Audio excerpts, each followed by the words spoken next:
Columbia student. What were you? Sophomore, junior, senior? Where were you along there at Great Columbia? I was a sophomore, yeah. Sophomore. Then you decide to come up with this AI that allowed you to be able to, well, you explained it.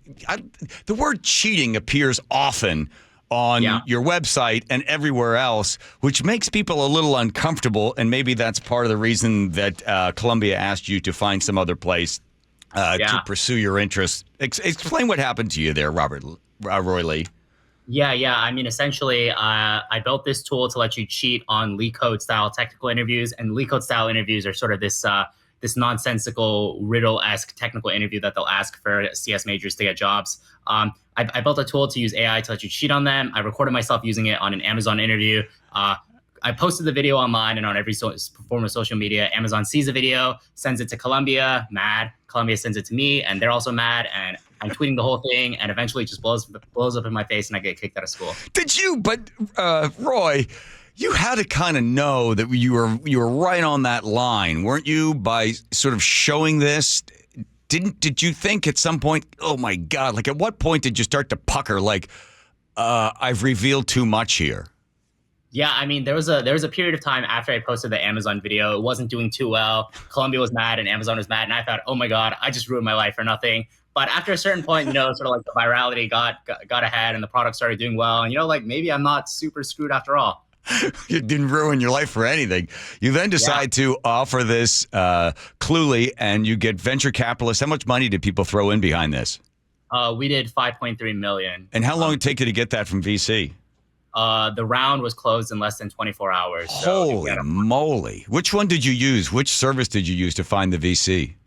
Find the VC? I guess like DMs, Twitter, just it was mostly inbound for us. Wow. Okay, so you get the money, you get the thing developed, and then how long did it take you once you got the capital behind to get this thing up and running, and now people are downloading it on Mac or getting it on their Windows, invisible to AI, cheat on, I see it changing every second here, on sales calls, cheat on meetings, cheat on this, cheat on that.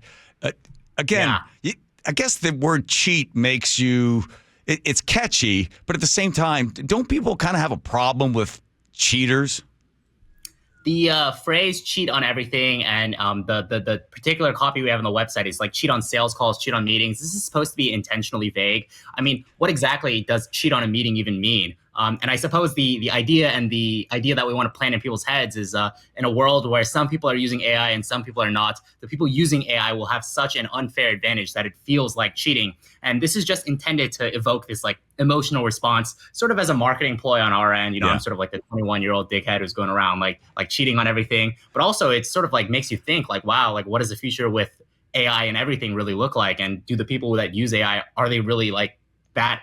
Do they really have that unfair of an advantage that it feels like they're cheating on everything? Right. I guess you look at somebody like Lance Armstrong, right? You go back to racing, bike racing, and if you're doping, if you're oxygenizing your blood and then re-injecting it and stuff, then it's like, well, if he's doing it and winning, then if I want to compete, I have to do it as well. So at a certain point, the dam will break, and everybody will be using AI in order to have sort of that level playing field. Without it, you're at such a disadvantage that why are you even bothering trying to compete? Is that it? Yeah, that's exactly what we hope for. We really think AI will be a transformative good for not just like all of humanity as a whole. And the closer and the faster we can get to a day where everyone is using AI in every single way that it can be helpful, then the better for our species as a whole is what we think. We're talking to Roy Lee, former Columbia student, created the tech cheat on everything at Cluely. I got to ask you, and this comes from some people. I've just talked to my nephew, a young man. He's probably a little older than you. He worked for a tech company, and he said the question was, what's replacing people? What's wrong with people? Because the big fear that people have is that AI will just eliminate like 75% of jobs. Yeah, I mean, I really don't think that's the future we're headed to. I really think people need to stop thinking about it's AI versus humans and need to start thinking about ways that AI will help humans. I mean, I'm sure 1,000 years ago, people were complaining that, oh, what's going to happen to all the blacksmith, or a couple hundred years ago, they were complaining, what's going to happen to all the blacksmithing jobs when we let these machines take over? And there's no more blacksmiths now, but humans always find something to do and new problems to solve. So I really don't think we're going to be hurt as a species. I think the day everyone uses AI for everything, maybe the job where you spend 8 hours a day punching data numbers into a CSV, maybe that job is gone, but there will always be more jobs and more problems for humans. But the speed in which this thing will become disruptive, right? That's the thing, and the sweeping, transformative, revolutionary experience for all mankind will be so fast. This won't be like the stocking machine in England with the Luddites. They went in there and destroyed the machines and then set them on fire because they were all upset, right? That this thing is going to be across almost every single line of occupation. And for the guy, right, so the guy that's an accountant is sitting there going, oh my God, and then the next day, boom, it's gone. Correct. For those individuals, you can understand the fear and trepidation that AI is lurking in the distance. Yeah. I mean, 100%. Thing is, like, technology has always improved humanity, and every time there's been a big technological revolution, there's been big disruption in the jobs that are available, but there's also been huge expansion in the jobs that are created. And I really think AI just, if you let the revolution happen, then more jobs will be created and more new interesting problems and more new interesting capabilities will be revealed than we could possibly even imagine. So your advice, Roy, would be to get out in front of it rather than stand there and fear it. The calmest part of a hurricane is in the center of that hurricane. Absolutely. Right. Absolutely. So you're saying don't stand there and be afraid of it. Start to learn about it and get yourself out in front so that when it does come, you're riding the wave as opposed to being crushed by it. Yeah, 100%. I mean, AI is here and it's here to stay whether we like it or not. In the near future, it's not like anybody's going to be using AI any less. People will only be using AI more. And the quicker that you can also adopt and get used to AI and sort of figure out how it can improve your life, the better for you. There's a video that came up that's how we found you. Lee's viral video promoting the software using a dating assistant has drawn both interest and criticism. I'll just play a quick piece. Was this you in the ad? Is this you in the video? Yeah, that's me. I like you with the big glasses on. Thank you. So you're sitting across from this beautiful woman. She's looks to be, I don't know, maybe 10 years older than you. You look like you're 14. So, how old did you say you were? I'm 30 years old. Your profile says you worked at Bananazon? Yeah. I've been there for the past 8 years doing like senior software engineering. So, like coding. Really? I know I look a little young for my age, but Now this loses something in radio, which is an old technology that perhaps you haven't heard of before, Roy. But while you're talking to her, up in front of her are coming. There's a transparent sort of video image that has all various sort of answers and data and things. That's not coming from your glasses, though. Is that just how is that being presented? Is that from the glasses? Yeah, I mean, right now, the way the app works is that it sits on your computer and it just shows up and pops up over your computer screen. In fact, I have it pulled up right now. I figured you did. And let me tell you something there, Mr. Smarty Pants. I've got my books right here. All right, I got a whole bunch of books. So if you want to go head to head on any topic, Mr. Lee, you bring it on. Like, for instance, did you know, Mr. Lee, what's historians say is the greatest invention ever that changed the world? Do you have any idea what that is? Do you have any idea the one small, tiny invention that changed the world forever? Fire? Stirrups! Right in your face! You don't have it! No! It wasn't. It was the stirrup. The stirrup that changed economic systems and productions, and empires fell and they rose again because of what the Mongols were able to do on the back of a horse. Well, I learned that in a book, Mr. Lee. All right, you just check your AI where the sun don't shine. Are you using AI right now? I am, yeah. I've been using it the whole interview. You don't really need it for this interview, though, do you? There's some things that it helps with. Oh, yeah? Like what? What have you done? How have you cheated on this interview? There was a quick command enter I did earlier to get fire as the answer. Good for you. Well, I have to say that I think you and others that are in the forefront of this I love the optimism of it because everything we read about AI is fear-based, isn't it? Yeah, I mean, the future is built by optimists. Yeah. When Google asked that question, the famous one, I don't even know if they still ask it anymore, about why are manhole covers round, right? That's one of these ones they give you. Or would you're in a blender and there's like a bunch of, you got a nickel in the blender and they can turn the blender on or something, and you're a miniature person, you got to get out of the blender. That's one of these stupid Google questions in these interviews. You have all of the answers in front of you. So the point is, if you were to take one of these, interviews, you would be able to use AI to be able to jump past and have the answer that Google or Amazon or somebody else was looking for, right? That would be the design that you were able to show when it came to the Amazon AI interview, right?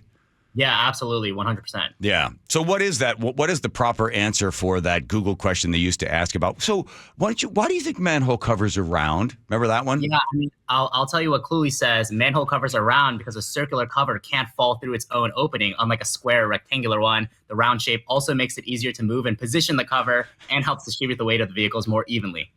Wow. That's what I'm seeing. Yeah. I like this idea. As somebody who cheated on his SATs, which I did. It's funny. Your parents run an SAT tutoring academy. Do they really? Yeah. All right, get this. I'm old, but when I took it, I think 1,200 or 1,600 was the perfect. Might have been 1,200. I can't remember. So I have dyslexia, so they give you 200 to sign your name in math and 200 to sign your name in English in the reading part of it. So I got 400 points to start out with. And then after completing whatever, it took like 4 hours or something and 35 pounds of body weight, my total score was 640. So not so good, right? So then I decide I'm going to cheat off Jim Farley. He lets me cheat off him. So I go from 640 to like 1110. Well, as soon as you go from 640 to 1110, it seems a little suspicious. Like maybe I had a brain tumor that got shifted around in my head somehow. And then they caught me. And then they sent my scores through everybody that was seated the right, left, front, and back of me. And then they snagged me. So the Scholastic Aptitude Testing Center in Princeton, New Jersey, sent me a letter telling me, don't bother applying anywhere. So I do understand the cheating aspect because I thought, well, I have dyslexia. Nobody caught it. I got to get around this system somehow because I got to get into college. So for you and for anybody else, when you send a resume in, AI is actually going through your resume, right? It's using technology to sort of kick you out or kick somebody else in. So why not use AI and Cluely to be able to compete on the same level as whatever the employer's using, correct? Yeah, I mean, absolutely. If AI can be used and can be helpful, it should be used and should be helpful. That's our belief. So how's it going? How's business going? People have put the money in, $5 or $6 million from the VC. I don't know what you promised them in return as the percentage for their investment, but how are sales with Cluely? Yeah, I mean, we launched 4 days ago, and previously with Interview Coder, we were doing about $300,000 a month, and we, as of like a couple hours ago, are projected to do even more than that with Cluely. Altogether, I guess both products combined, and they're both under the same entity. Both products combined were projected to do $6 million this year. $6 million. And what did you tell the VC? What did you say the possible, price earnings and market cap would be on something like this? What did you tell them? I mean, I didn't really tell them much. I told them, look, I don't have much time. I've got another call scheduled in 10 minutes. Do you want in or not? God, I love the spirit of it all. So are you... I've always said this when people get let's kill all the billionaires or get rid of billionaires. I always say these guys didn't start out to be billionaires. They started out to solve a problem in a way that no one else had solved the problem. I love Jeff Bezos' thing is like, your margins are my opportunity, right? So then the marketplace races to that individual and pays them because they're obviously providing a better service, and then they end up becoming billionaires. If you become a billionaire, or as you head closer to it, is there something, Mr. Lee, that you're like going to treat yourself to materialistically? My mom is a big Chanel fan, so I'll probably get her a nice bag. But as for me, my interests are much more closely aligned with seeing how AI can change the world. By the way, that chick you were having that date with, she missed it. I don't care if you're 10 years old, or she should have hung on to you, right? She's a good friend and engaged, actually. Oh, okay. All right. Well, I got to tell you something. I started this interview. I did research on you last night and started looking at it. And again, I come from a position, I'm an old guy. I look at AI as unbelievably disruptive, and I feel for the people that will be, swept away. But I think hopefully in the time we've spent together, and anybody listening will say, your advice, again, is get out ahead of it, right? You know it's coming. You know it's coming. So learn about it and learn how you can work with it. And that's where Cluely comes in.